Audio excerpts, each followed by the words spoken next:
किसी भी शीट को या एक शीट में से किसी रेंज को अगर हमें पीडीएफ में चेंज करना है, सेव एज पीडीएफ करना है, तो उसके लिए क्या कोड? उसके लिए बहुत छोटा सा कोड है, बस ये। ठीक है, इसमें क्या है, सबसे पहले हम रेंज देंगे कि किस रेंज से किस रेंज तक मैं अपनी शीट को पीडीएफ में कन्वर्ट करना चाहता हूं। ठीक है, उसके बाद सिर्फ export as fixed format, Excel type, PDF, और फिर फाइल का नेम देना है। ये जो फाइल का नेम इस तरीके से क्यों दिया हुआ है, ये सब मैं अभी समझाता हूँ कि क्या है। अब जैसे मैं चाहता हूं कि जैसे ये ब्लैंक मेरे पास एक शीट है, यहां मैं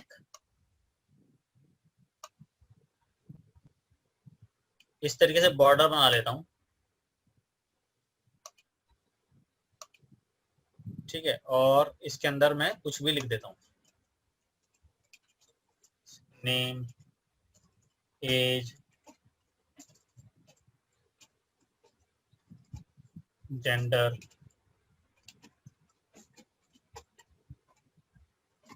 डिपार्टमेंट और सैलरी।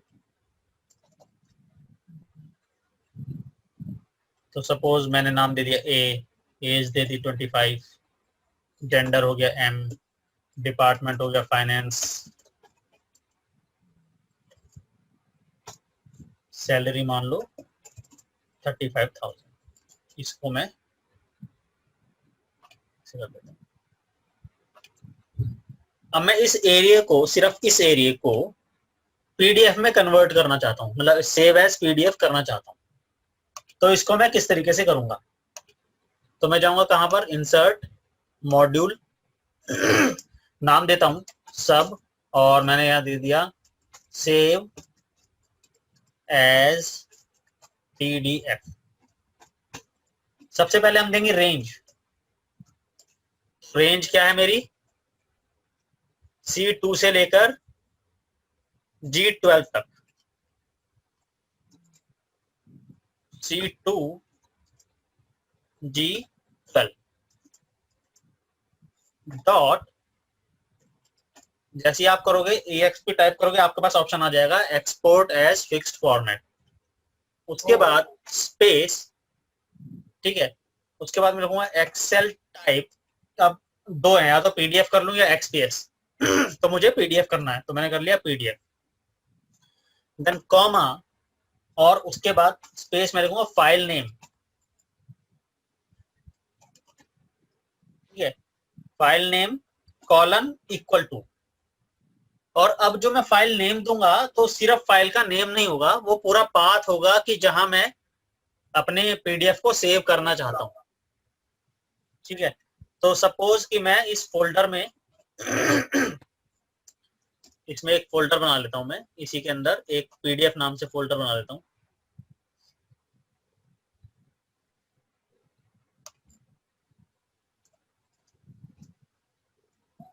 तो इस फोल्डर में वो सेव करना चाहता हूं, तो मैं इसके पाथ को यहां से कॉपी कर लूंगा। टाइप भी कर सकते हैं हम, लेकिन टाइप करने में गलती होने के चांसेस है। और इन्वर्टेड कॉमास में यहां पर मैंने वो पेस्ट कर दिया। तो यहां तक जो हुआ, ये हुआ सिर्फ फोल्डर। अब इसके अंदर जो पीडीएफ सेव हो वो किस नाम से हो, तो स्लैश, मैं चाहता हूं वो ए नाम से हो जाए, तो a.pdf और इन्वर्टेड कॉमा क्लोज। ठीक है, ये मेरा कोड हो गया। ये सिंपल सा छोटा सा कोड है। जैसे मैं इसको रन करता हूं, मेरी ये शीट, इसको क्लोज करता हूं, ये मैंने इसको रन किया,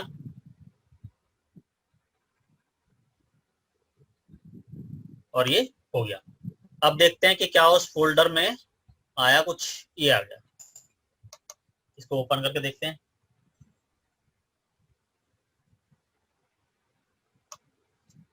ये आ गया।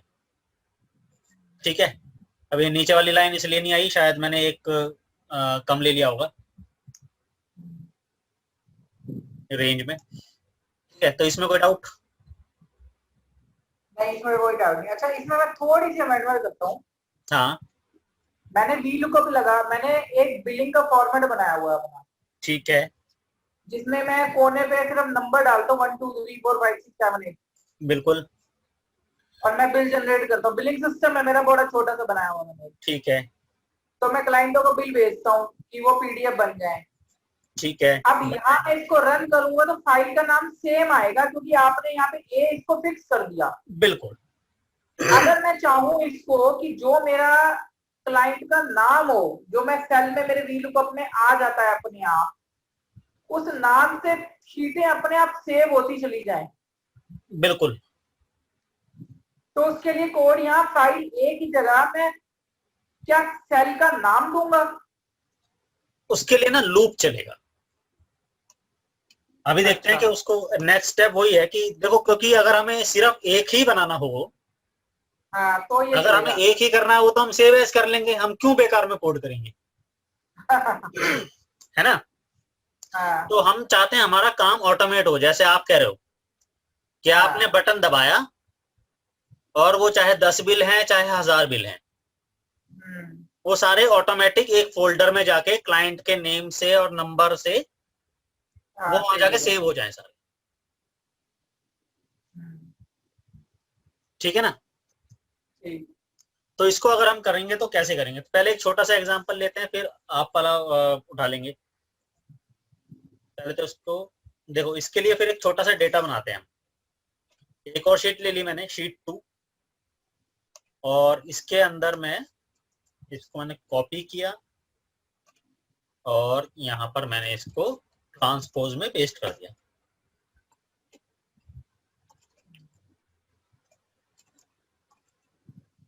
अब मैं नाम दे देता हूँ, suppose A B C D E, A B C D E F G G H, इस तरीके से। और एज ले लेते हैं हम। मुझे ऐसे पीडीएफ जनरेट नहीं करना। फिर आप यहाँ आओ शीट 1 में, शीट 1 में आओ एक बार। हाँ मान लो ये ए है, हाँ मैंने यहाँ पर मैंने H1 में एक H कॉलम के अंदर एक कोड लगा रखा है, 1 2 3 4 मैं करूँ तो यहाँ पर चेंज होता जाए, या मेरी यहाँ ड्रैग लिस्ट है, मान लो यहाँ पर मैं बहुत समझ सारे गया। हैं। हाँ हाँ, वही कर रहे हैं हम, देखो क्या होगा अभी। हाँ, वही करेंगे हम, इसी से वही होगा जो आप चाहते हो। अच्छा, ठीक है, तो हाँ, मैं एज दे देता हूँ।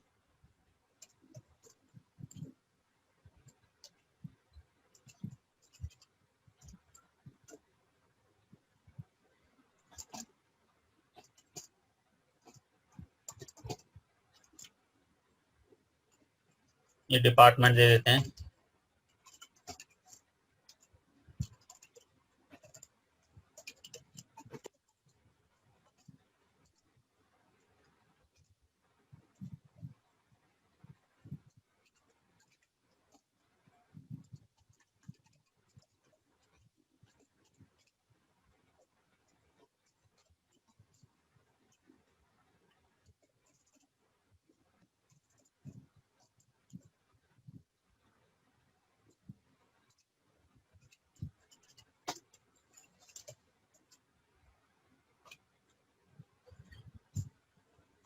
अब जैसे ये है तो होगा क्या, हम ऐसा प्रोग्राम बनाएंगे कि पहले मेरा सेल आएगा ए पर, फिर ए के सामने जो भी डिटेल होगी इसको यहां से पिक करेगा और यहाँ फिल कर देगा।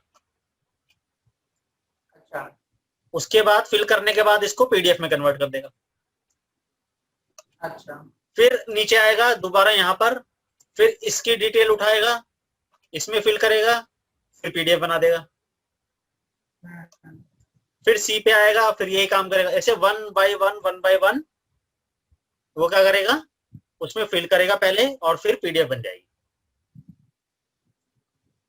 और फाइल का जो नेम होगा वो क्लाइंट का नेम होगा। यही चाहते हो आप?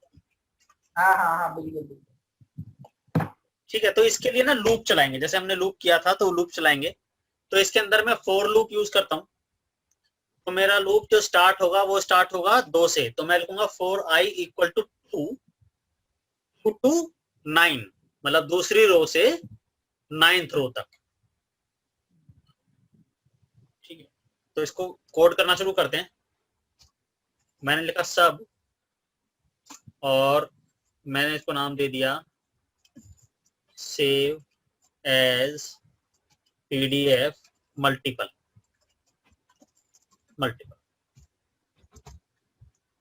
ठीक है, अब मैं कहता हूं for i is equal to 2 to 9 के 2 से 9 तक। जो मेरे मैं बताया था ना 4i क्या होता है, अब ये 2 से 9 तक नंबर चेंज करेगा ही करेगा। तो जब मेरा कोड स्टार्ट होगा तो i इक्वल टू 2 होगा, फिर उसके बाद 3 हो जाएगा, 4 5 6 7 8 9 तक चलेगा ये।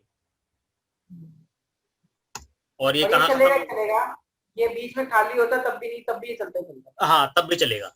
और ये फिनिश होगा कहाँ, नेक्स्ट आई पे। नेक्स्ट आई पे। अब मैं कहता हूं इफ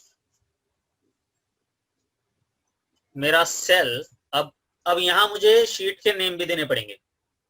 अब मैं कहूंगा शीट 2 पे सेल I1, 1 मीन्स कॉलम, पहले हम रो नंबर देंगे और फिर कॉलम नंबर। तो आई तो मेरा रो नंबर हो जाएगा, पहले 2, फिर 3, फिर 4, फिर 5, फिर 6 7 8 9 तक। कॉलम तो एक ही रहेगा, पहला कॉलम है।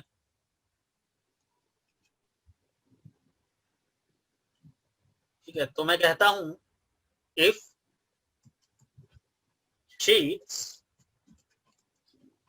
शीट 2 डॉट सेल्स, कौन सा, I1 is not equal to blank. अगर ये ब्लैंक ना हो, मतलब पहले मेरा सेल यहां पर आया, वो चेक करेगा कि क्या ये सेल ब्लैंक है, उसने देखा ब्लैंक नहीं है, तो ये क्या करे, यहां से ये वैल्यू उठाए और यहां पर फिल कर दे। ठीक है, ये पहला मेथड। इसमें हमें सारी वैल्यू देनी पड़ेगी कि यहां पर ये हो, यहां पर वो हो। पहले हम उस तरीके से करेंगे, नहीं तो सिंपल वीलुकअप भी लगा सकते हैं हम कि इन चारों सेल में तो हम वीलुकअप लगा दें। एच लुकअप चलेगा ना इसमें, तो हॉरिजॉन्टल है ना वो। नहीं, वीलुकअप चल जाएगा, वैल्यू तो ऐसे उठाएगा ना। अच्छा हाँ ठीक है, नेम से ठीक है ठीक है। हाँ, तो मैं इन चारों सेल में क्या करूंगा, वीलुकअप लगा दूंगा और यहाँ पर जैसे ही जो चेंज होगा वो अपना फिल हो जाएगा और फिर वो पीडीएफ कन्वर्ट हो जाएगी। लेकिन ये इजी मेथड है, मैं थोड़े लॉन्ग से जाता हूँ जिससे कि कॉन्सेप्ट क्लियर हो जाए। ठीक है, तो मैं कहता हूँ इफ मेरे शीट 2 का सेल आई अगर ब्लैंक नहीं है, देन एंड इफ, तो क्या हो, तो शीट्स, कौन सी शीट, शीट 1 डॉट, अब इसमें तो ये चेंज नहीं हो रहा बार बार ना, ये तो सेम है, E4 ही रहेगा।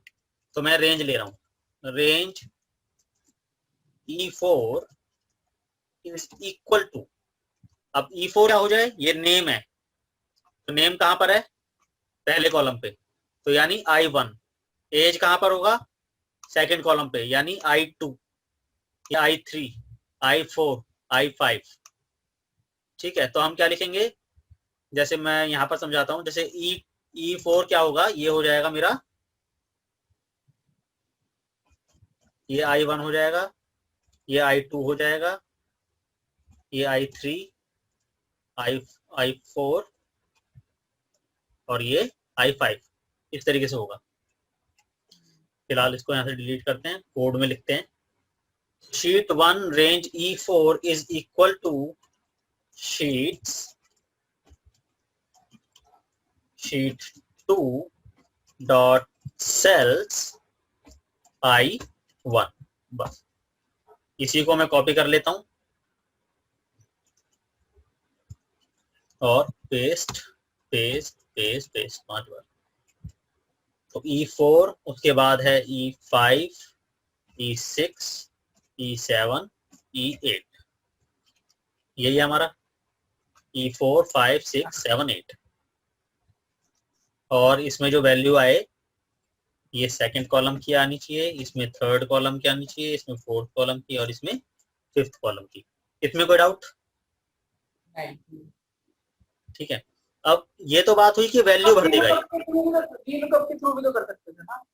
हाँ मैंने बताया ना वी लुकअप के थ्रू ही करना, लेकिन मैं ये इसलिए करा रहा हूँ कि कॉन्सेप्ट क्लियर हो जाए। ठीक हम है। ये सारा काम एक पहली वाली लाइन से भी कर सकते थे, ये हम लिखेंगे ही नहीं, सिर्फ इस एक लाइन से ही काम हो जाएगा।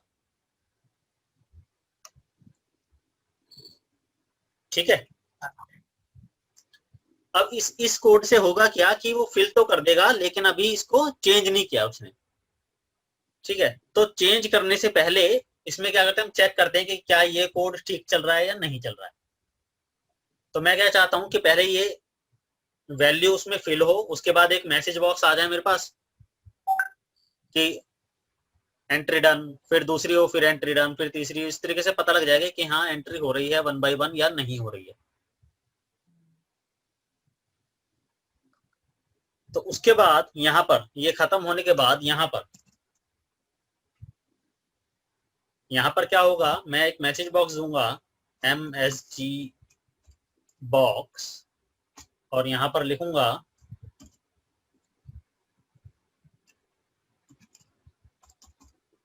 एम्प्लॉय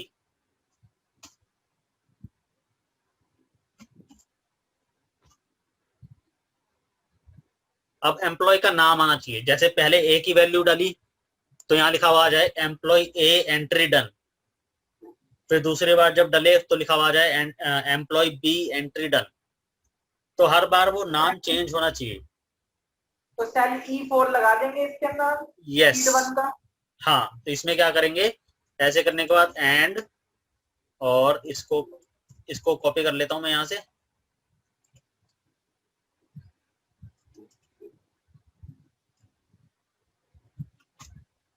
ये पेस्ट हो गया, फिर एंड, हाँ, ये फिर यहाँ पे लिख दूंगा employee A entry entry done. Has been done. बस अब इसको चला के देखते हैं। जैसे ही इसको रन किया, देखो ए की एंट्री हुई, एंट्री ए डन, ओके। ये बी की हो गई, entry B done, employee C entry done, फिर डी, फिर ये ई, फिर ये एफ, फिर ये जी और एच, खत्म। ठीक है, तो हमें करना क्या है, जहां हमने मैसेज बॉक्स दिया था इसकी जगह हम क्या करेंगे, पीडीएफ की कमांड चला देंगे कि पहले एंट्री हुई फिर पीडीएफ में कन्वर्ट। अच्छा, ठीक है, तो यहां पर हम लिखते हैं रेंज, पहले ये शीट ले लेते हैं, शीट्स, शीट 1, नहीं शीट 1 है, डॉट रेंज C2 से लेकर G13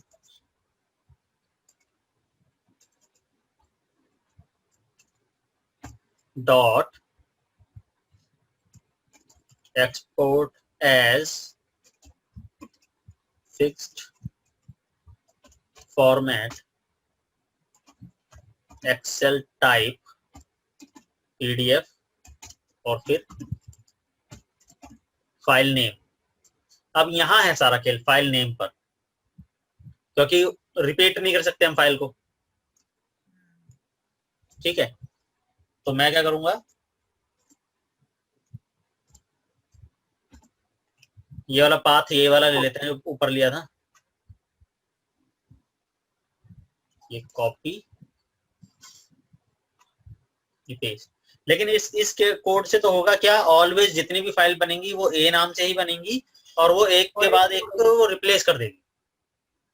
हाँ, ठीक है ना, तो हमें क्या करना है, बिल्कुल वही काम करना है जो अभी हमने मैसेज बॉक्स में किया था ना, सेल E4, हाँ, मतलब रेंज E4 दिया था, तो बस वो एक ही जगह, इस एक ही जगह हमें वही करना है। तो यहां तक तो सेम रहेगा, फिर इन्वर्टेड कॉमा स्पेस एंड एक ही जगह sheets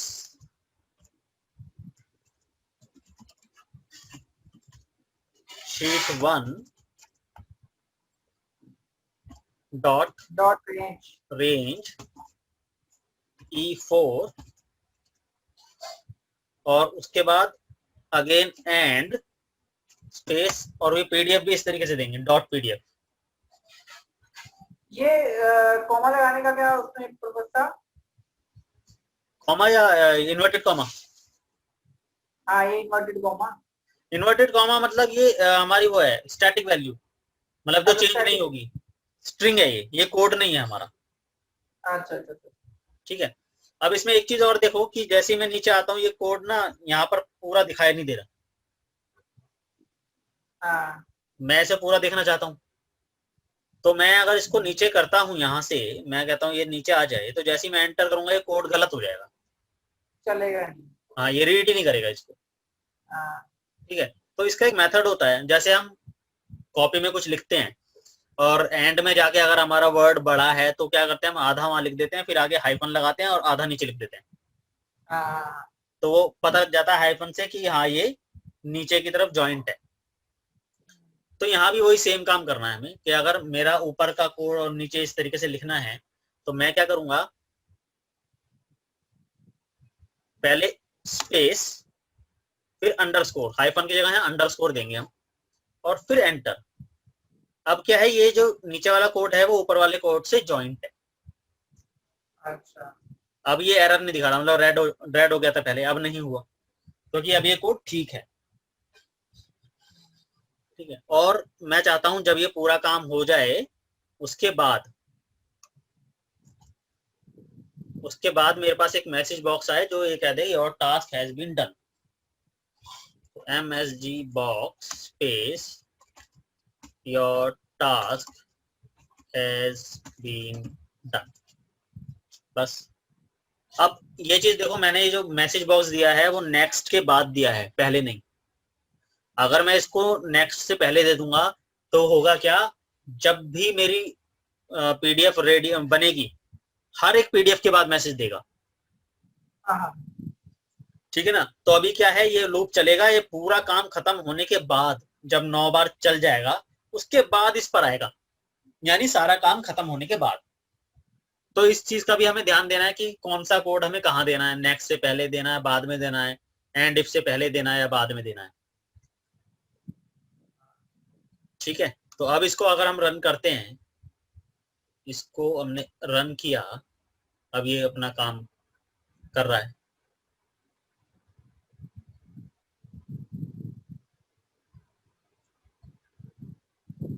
your task has been done. अब इसका फोल्डर में जाके देखते हैं हो गए सारे सेव, ये रहे सारे सेव हो गए। अब हम डी ओपन करते हैं तो इसके अंदर डी की वैल्यू होनी चाहिए, ये रहा। जी ओपन करके देखते हैं।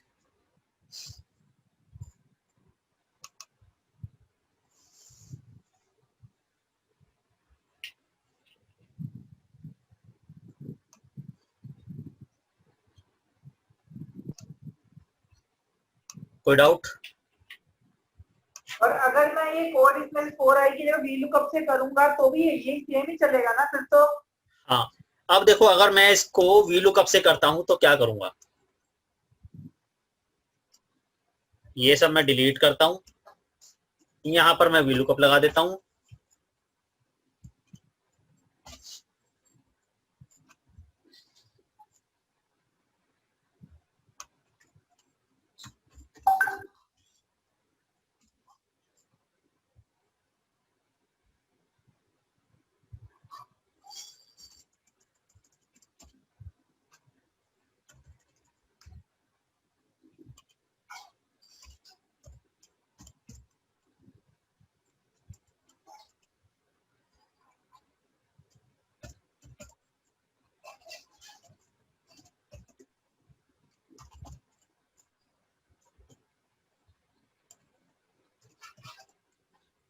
अब इस केस में मुझे सिर्फ पहले वाले कोड की जरूरत है कि सिर्फ वो नाम चेंज कर दे,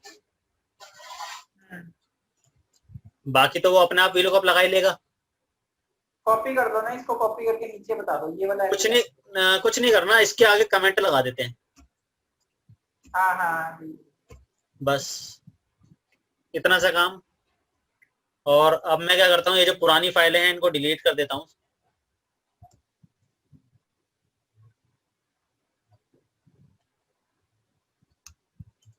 अब इस कोड को दोबारा रन करता हूँ।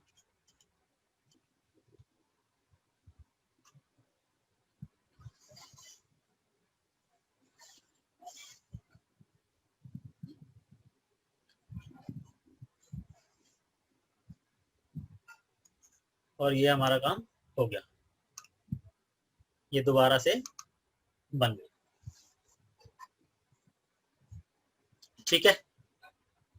हाँ तो मेथड कुछ भी हो सकता है, हम चाहे तो सब पे कोड लगाएं, नहीं तो VLOOKUP लगा लें, वहां से सिर्फ एक जगह कोड लगाएं।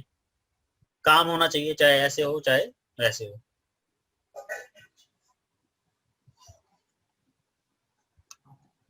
इसमें कोई डाउट? नहीं। अब इसमें क्या है कि जो मैंने रेंज लिया है वो कोई भी रेंज हो सकती है। ठीक है। हाँ, वो सही है। अगर मैं चाहता हूं कि रेंज ना हो, मतलब मुझे नहीं पता कि भाई रेंज इतनी होगी या इससे ज्यादा, इतनी भी हो सकती है, ये भी हो सकती है, तो मैं क्या करूंगा, सिर्फ शीट का नाम लिखूंगा, रेंज नहीं।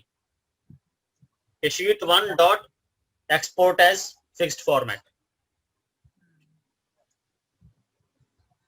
तो वो अपने आप कर देगा। वो अपने आप डिटेक्ट कर लेगा। अच्छा। ठीक है। दूसरी चीज, अब ये तो जो मेरा लूप चलेगा वो 2 से लेकर 9 तक ही चलेगा। अब सपोज करो कल को मेरे पास एम्प्लॉय बढ़ गए, या क्लाइंट तो घटते बढ़ते रहेंगे आपके पास। हाँ अब यहाँ पर आई आ गया, जे भी आ गया। ठीक है। अब क्या हुआ, 9 से 11 हो गया। ठीक है। तो आप क्या करोगे, फिर जाओगे इस कोड को फिर चेंज करोगे, 9 से 11 करोगे। मैं तो इसमें +1 का कुछ लगा दूंगा ना।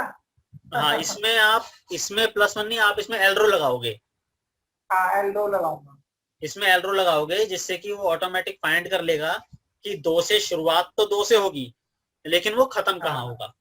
तो क्या करेंगे हम, यहीं पे इसी में सबसे पहले लिखेंगे डिम एलरो, एंड एलरो इज इक्वल टू आई नहीं। शीट्स,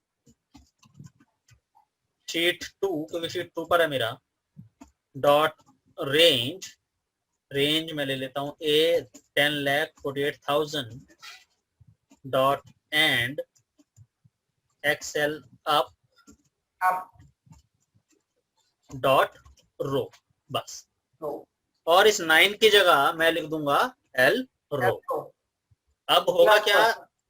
कि मेरा चाहे 9 एंट्री हो चाहे 900 एंट्री हो, तो वो ऑटोमेटिक डिटेक्ट कर लेगा कि लास्ट एंट्री मुझे कहां तक लेनी है।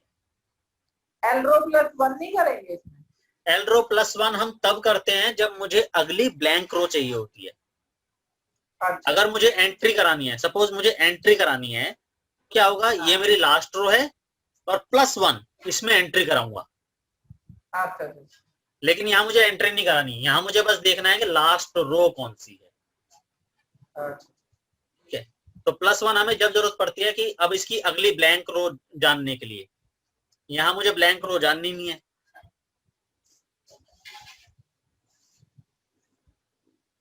कोई डाउट? नहीं, ठीक है। तो इसी डाउट तो तरीके से, करने के बाद आता है। जब करके देखो एक बार, फिर उसके बाद पता लगता हाँ है हाँ हाँ, कौन सा। तो क्या कहते हैं, जैसे आप इसमें सैलरी स्लिप बना सकते हो। मैंने ये जो प्रोग्राम बनाया था ये सैलरी स्लिप को मद्देनजर रखते हुए बनाया था।